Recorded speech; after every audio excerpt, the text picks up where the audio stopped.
আপনারা এই পদ্ধতিতে একবার হলেও চিকেন দো পেঁয়াজা বাড়িতে বানিয়ে দেখুন। রেস্টুরেন্ট আর এই স্বাদের মধ্যে কোনো ডিফারেন্স খুঁজে পাবেন না। আপনাদের সবাইকে এই রেসিপিটা বাড়িতে বানিয়ে খাওয়ার অনুরোধ রইল। কিলোখানেক মাংস নিমেষের মধ্যে কখন শেষ হয়ে যাবে আপনারা বুঝতেই পারবেন না। নমস্কার, গোবেল বাংলা কিচেনে সবাইকে স্বাগতম জানাই। সবাই কেমন আছেন? আশা করছি সবাই ভালো আছেন। আজকে আমি বানাতে চলেছি চিকেন দো পেঁয়াজা। সবাই পুরো ভিডিওটা দেখতে থাকুন, আশা করছি ভিডিওটা সবার খুব ভালো লাগবে।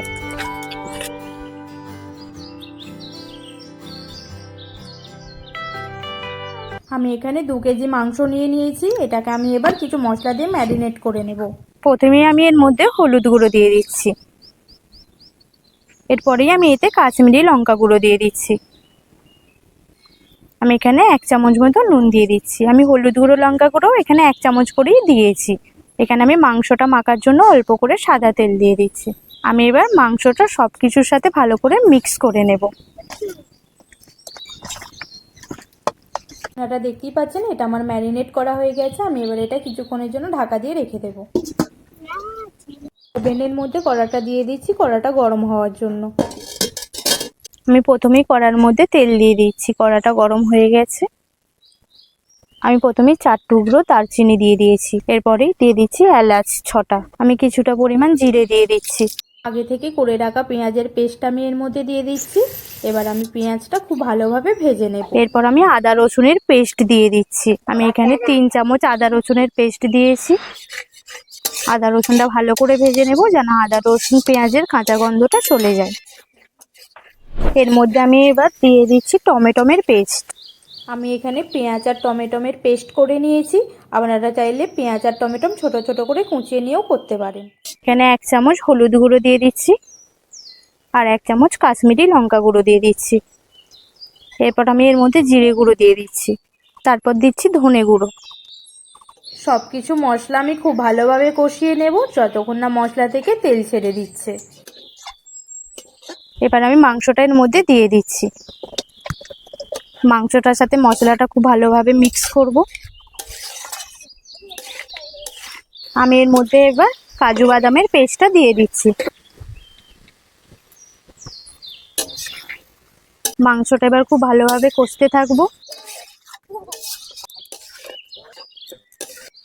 আমি এটা এবার 5-7 মিনিটের জন্য ঢাকা দিয়ে রেখে দেব। আমি এবার এটা খুলে দেখে নেব। আপনারা দেখতেই পাচ্ছেন মাংসটা থেকে তেল ছাড়তে আরম্ভ করে দিয়েছে। মাংসটা আরো ভালোভাবে কষিয়ে নিতে হবে। আমি 200 গ্রাম টক দই নিয়ে নিয়েছি। দইটা আমি ভালো করে ফাটিয়ে নিচ্ছি, নিয়ে এখানে দিয়ে দিচ্ছি। আমরা এখানে জল ব্যবহার করব না, দই থেকে যে জলটা ছাড়বে তাতেই মাংসটা সিদ্ধ করে নেব। আমি এর মধ্যে এবার নুন দিয়ে দিচ্ছি। আমি এর মধ্যে অল্প করে কসুরি মেথি ছড়িয়ে দিচ্ছি। এটা কিছুক্ষণ ঢাকা দিয়ে দিচ্ছি সিদ্ধ হওয়ার জন্য। দো পেঁয়াজার জন্য আমি এখানে 4টে পেঁয়াজ 2টো টমেটো নিয়ে নিয়েছি। পেঁয়াজগুলো 4 টুকরো করে কেটে নিচ্ছি। আপনারা এই একইভাবে কেটে নেবেন। মাথায় রাখবেন পেঁয়াজটা এর থেকে যেন ছোট না হয়ে যায়। কোষাগুলো আমি এবার একটা একটা করে খুলে নেব, তাহলেই পেঁয়াজ কাটা আমাদের রেডি। টমেটোটা আমি মিডিয়াম সাইজ করে কেটে নিচ্ছি। আপনারাও এই একই রকমভাবে কেটে নেবেন। আমার পেঁয়াজ ও টমেটো কাটা রেডি হয়ে গেছে। এবার আমি মশলাটা করার জন্য ওভেনে একটা সসপ্যান বসিয়ে দিচ্ছি। এরপরেই দিয়ে দিচ্ছি অল্প করে সাদা তেল। আপনারা এখানে ঘি বা বাটার ইউজ করতে পারেন। তারপরেই দিয়ে দিচ্ছি অল্প মৌরি, 4টে শুকনো লঙ্কা আর 2টি কাঁচা লঙ্কা। এটা একটু নেড়ে নেব। তারপরেই কেটে রাখা পেঁয়াজটাও আমি এখানে দিয়ে দিচ্ছি। পেঁয়াজটাও হালকা করে নেড়ে নিচ্ছি। এরপর দিয়ে দেব কেটে রাখা টমেটোটা। সব কিছু ভালোভাবে মিশিয়ে নেব। আচ্ছা, এখানে বলে রাখি এটা কিন্তু খুব বেশিক্ষণ কুক করতে হবে না, মোটামুটি একটু কাঁচা গন্ধটা চলে গেলেই হবে। এটা আমার ভাজা হয়ে গেছে। এটা আমি এবার নামিয়ে নিচ্ছি। কড়ার ঢাকনাটা সরিয়ে আপনাদের দেখাচ্ছি। দই দেওয়ার কারণে চিকেন থেকে জল ছেড়ে দিয়েছে আর চিকেনটা প্রায় 80% কুক হয়ে গেছে। এবার আলাদা করে যে পেঁয়াজ আর টমেটো ভেজে রেখেছিলাম সেটা দিয়ে দিচ্ছি। আচ্ছা, এখানে বলে রাখি, আপনারা যদি এইভাবেই চিকেনটাকে আরও 10 থেকে 15 মিনিট কুক করেন তাহলে এটা পারফেক্টলি হয়ে যাবে।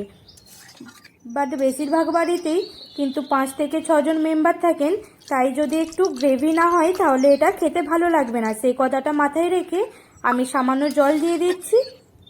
আবারও বলছি, এখানে সামান্য জল দিতে হবে, কারণ এটা অল্প গ্রেভি হয়। এরপর গ্যাসের ফ্লেমটা আস্তে দিয়ে এটা ভালো করে ফুটিয়ে নেব।